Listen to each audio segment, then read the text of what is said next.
So, hello everybody. If you're just joining us, we just killed the one of the Maven's invitations here. This was all for Shaper Guardians, and wasn't actually all that difficult, but mostly because you need to nuke down bosses ASAP.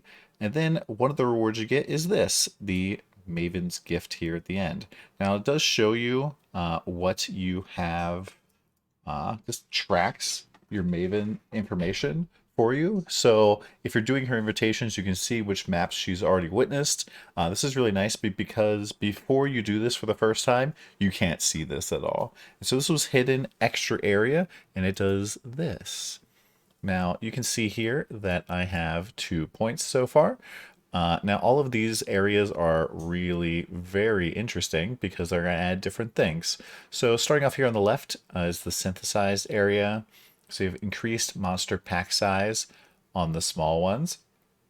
And then neural pathways gives you a 0.5% chance for a synthesis map to drop from unique bosses of tier 11 plus. And so I'm not 100% positive, but I'm pretty sure that beyond bosses count as unique bosses. So in some areas where it's significantly easier to spawn beyond bosses, because I don't know, in Glenarch Cairns, you're more likely to have beyond period, and then be powerful beyond demons require one less portal. It's kind of easy to get these types of things to proc off, so that's a lot more synthesis maps. And then over here, synthesis unique bosses drop a well-rolled fractured item. This is of synthesis maps. And when a synthesized unique item drops, it is guaranteed to have 3 implicits. This is really cool because if you're farming Cortex, you definitely want this because you want your Nebulous to be more likely to have Explodey.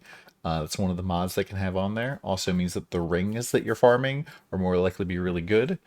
And then over here, we have monsters and synthesized maps that have 1% chance to drop synthesized items. Not super duper amazing, but the 100% increased effect of additional modifiers on unique synthesis maps is also kind of interesting. Not super strong, I don't think. Next, moving along, we have 25% increased effect of Watchstone modifiers. This is pretty cool because not only can you get things like War Amongst the Stars and amp that up, so as opposed to having like 6 or 7 packs, that would give you an additional 25% on there, so additional pack maybe. But there's also these Watchstones, like the ones that you get off of this type of fight that I just did. Now you notice that this particular stone here has the first line unique bosses have 20% chance to drop in an additional item with random influence. This is actually a tier 2 modifier, and this actually I think goes up to 40% or something on tier 1. I'm not 100% positive of that, don't quote me, but you can increase that probably by 25%. So you could probably make it so that unique bosses have a chance to drop synthesis maps and have a 100% chance to drop an influence base if you had put like 3 of the tier 1 stones in a region. Next up, we have Close Allies. This gives you increased favor, which is like hideout purchasing, just MTX stuff. Close Allies gives you 1 additional Atlas mission every single day, so if you're lazy, this might be kind of nice for you. But it also gives you 10% chance to grant an additional mission on completion. So every single map has now 10% chance to give you a master mission. Combine that with some other ones that are giving you a shot at giving you a master mission. It means that if you're running maps in Haywork Hamlet, you probably have about 20% chance to get a master mission additional just from this. It's really, really good. And I'm pretty sure there's Watchstone mods, ones we were talking about before, that make it so that when you get an extra mission, it's more likely to be of X Master. So these blue Watchstones are going to be really powerful. Next up, we have Sexton modifiers have 1 additional use. This is kind of nice. The minor one is the unique map bosses have a 5% chance to drop additional map currency. Now, if you see the wording on this, it says unique map bosses. Very different language than what we had over here. It says unique bosses. There's no map wording. Therefore, you can probably get this off of any unique boss.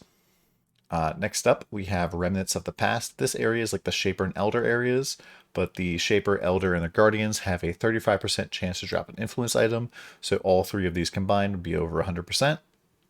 Remnants of the Past is absolutely disgusting. Once again, unique bosses could be any type of unique boss. You know, I don't even know, maybe even Rogue Exiles would count here.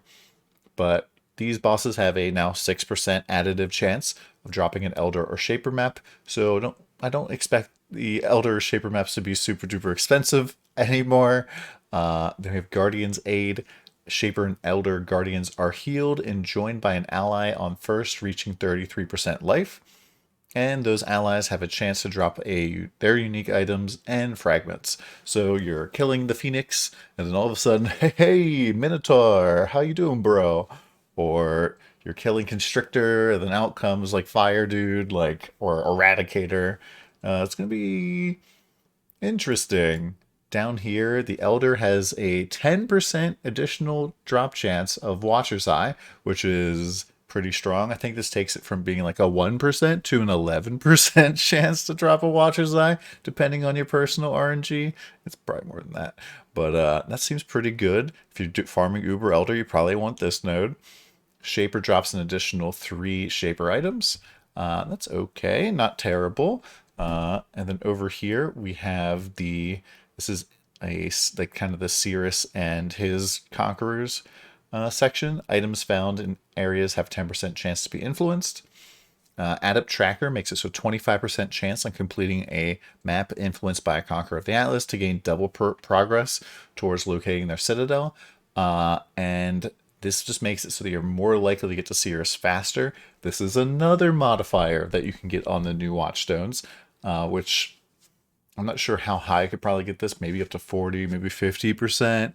I don't really know. Maybe combined with that could be up there.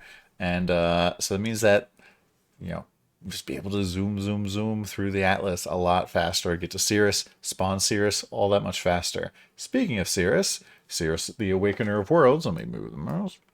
Cirrus the Awakener of Worlds has a 50% increased chance to drop an Awakened support gem. That's pretty good, I think. That's pretty good. I like that. And then there's also +1 to Awakening level. Awakening level is typically tied into a lot of things. We can get up to Awakener 9. As you can see here, some of the modifiers that you can get increase your chance at Shaper, Elder Guardians, Atlas base types, unique items, like whole tons of stuff. This increases like your chance to get Headhunter out of every freaking map. It's kind of nuts. And also one of the nice things about this is having Awakening level here makes it so that if you're like, I only really want to farm Haywork Hamlet, I don't want to farm other maps, and so I'm going to make it so that I have no tier 16s or 15s anywhere else. Well, suppose your Atlas being Awakener 6 at that point, or maybe even Awakener 5, this helps you have a higher Awakening level, so you're less penalized for really forcing your Atlas into one region, which is pretty cool. And then last but not least is the Zana corner. Each of the miners here is giving us 5% quality on her missions, which is kind of Master of the Atlas gives you Zana missions, give you 100% extra favor. Meh. Areas have a 5% chance to grant an additional Zana mission on completion. That could be pretty good. There's no other way to force this to be Zana in particular. So, and then then next one is Paths Not Taken. This is making it so that Zana missions have double the maps and can have maps that don't normally appear. Not really sure exactly what that means. I'm thinking it means like complete the Breachstone or something. Or I'm not sure what else we haven't done. Who knows what it's going to be. It could be really neat. There's very few maps that aren't already on Zana's table. So, yeah. And then last but not least, Echoes of War. Zana missions have up to 30 additional packs of Shaper and Elder missions or monsters. So that means that basically every Zana map is juiced, which is pretty cool. Because I know personally, I end up typically in the middle of the league or even the end of the league having a ton of Zana missions. Absolute ton of Zana missions. I don't do anything with them. So this could be really, really good. Let me know what you think is OP in the comments below, and really looking forward to seeing how the community deals with this shenanigans. I'm probably about to go kill Maven later today, but I hope you guys have a good one. Thank you very much. If you like the content, like, comment, subscribe, all that stuff, I guess. See you next time. Dude, that was perfect timing. Pizza's ready. Yippee.